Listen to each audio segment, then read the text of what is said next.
চলে এসেছি মাঠাবুরু পাহাড়। চলুন দেখা যাক। এই মাঠা পাহাড়ের চূড়ায় রয়েছে দেবী অরণ্যপীঠের তীর্থস্থান মন্দির। সেই মন্দিরের সামনেই রয়েছে তথাকথিত মাঠা গ্রামের রাজা মাঠা সিং সর্দারের ঐতিহাসিক সমাধি। তিনি শুধু মাঠাদের রাজাই ছিলেন না, মাঠার দেবতা স্বরূপ ছিলেন। শোনা যায় এখানকার আদিবাসীরা তাদের মনস্কামনা পূর্ণ হলে মাঠা দেবতার উদ্দেশ্যে পশু বলি দিয়ে থাকেন। এছাড়াও ওড়ানো হয় অসংখ্য পায়রা। মিষ্টু তো আগেই উঠে গেছে,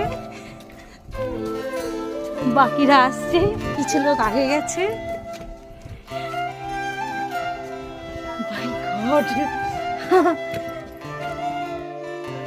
300টা সিঁড়ি ক্রস করার পর আমরা দেখতে পাবো মন্দির। চলুন তাহলে দেখা যাক। চলে এসছি, সিঁড়ি তো এখানে শেষ হয়ে গেছে, কিন্তু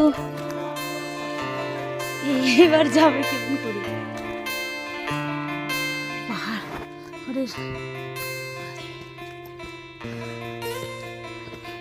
এখান থেকে উঠে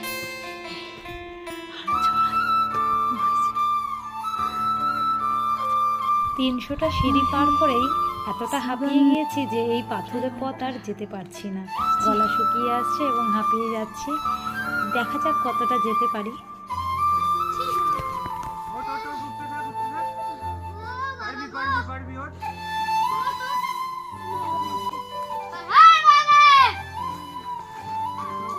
এই জায়গায় এসে আমি আর এগোতে পারিনি। আমি এখানেই বসে পড়েছি, কারণ আমি একা ছিলাম। ওরা আগে চলে গিয়েছিল, মেয়ে আর তার বাবা। তো আমি এখানে বসে ওয়েট করছিলাম ওদের জন্য।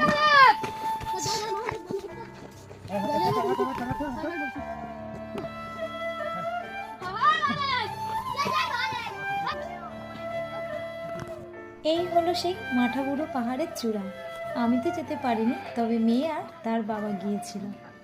একটু এগিয়ে এলেই দেখতে পাবেন বহু প্রাচীন এক পাতকুয়ো। এর পবিত্র জলেই হয়তো মায়ের পুজো দেওয়া হয়, তবে এখন পাতকুয়োটি জলশূন্য। এই পাতকুয়োর পাশেই রয়েছে এক বটবৃক্ষ, যার ছায়ায় ঢেকে রয়েছে চারিদিক। এখানে রয়েছে অরণ্যপীঠ মন্দির, রয়েছে মায়ের মূর্তি। মাঠাতে এক বিশেষ দিন হলো পয়লা মাঘ। পয়লা মাঘে মাঠা দেবতার পূজার উৎসব বসে। সকাল থেকে সন্ধে পর্যন্ত হাজার হাজার মানুষের স্রোত, সঙ্গে ঝুমুর নাচ, সাঁওতালি নাচে ভরে ওঠে মাঠার আকাশ বাতাস। পাহাড়ের নিচে তখন মেলা বসে, তবে এই মেলা একদিনের জন্যই হয়, আবার অপেক্ষা থাকে 1 বছরের। এখানে রয়েছে মাঠা সিং সর্দারের সমাধি। চারিটা দিক পাথরে মোড়া, অপরূপ দৃশ্য। তবে সন্ধে গড়িয়ে